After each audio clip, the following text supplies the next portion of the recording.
بسم اللہ الرحمن الرحیم نحمدہ ونصلی علی رسولہ الکریم اما بعد السلام علیکم۔ آج ہم بات کریں گے خواب کے اندر آب خانہ یعنی پانی کا گھر دیکھنا کیسا ہے۔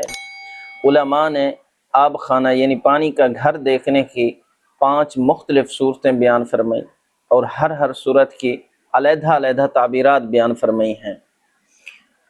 علامہ ابن سیرین رحمہ اللہ تعالیٰ علیہ ارشاد فرماتے ہیں کہ خواب کے اندر اگر کوئی شخص پانی کا گھر بنائے تو یہ خواب صاحب خواب کے لیے دلیل ہے کہ وہ دنیا کے مال پر حریص اور راغب ہوگا اور مال میں سے کچھ بھی خرچ نہ کرنا چاہے گا۔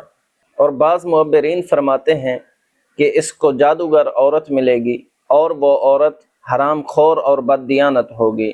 اسی طرح اگر کوئی شخص خواب کے اندر دیکھے کہ وہ بول و براز کر رہا ہے تو یہ خواب صاحب خواب کے لیے دلیل ہے کہ مال کو جمع کرے گا۔ اور اگر دیکھے کہ آب خانے میں یا آب خانے کے گڑھے میں گرا ہے تو یہ خواب صاحب خواب کے لیے دلیل ہے کہ مال کو جمع کرنے میں غرق ہوگا۔ اور اگر خواب میں دیکھے کہ وہ آب خانے کے کنویں میں گرا ہے تو یہ خواب صاحب خواب کے لیے دلیل ہے کہ وہ کسی سے مال کو چھینے گا۔ اور اگر خواب میں دیکھے کہ یہ آب خانے میں گرا ہے اور گرتے ہی اس کے ہاتھ پاؤں ٹوٹ گئے ہیں تو یہ خواب صاحب خواب کے لیے دلیل ہے کہ سخت بلا اور مصیبت میں گرفتار ہوگا۔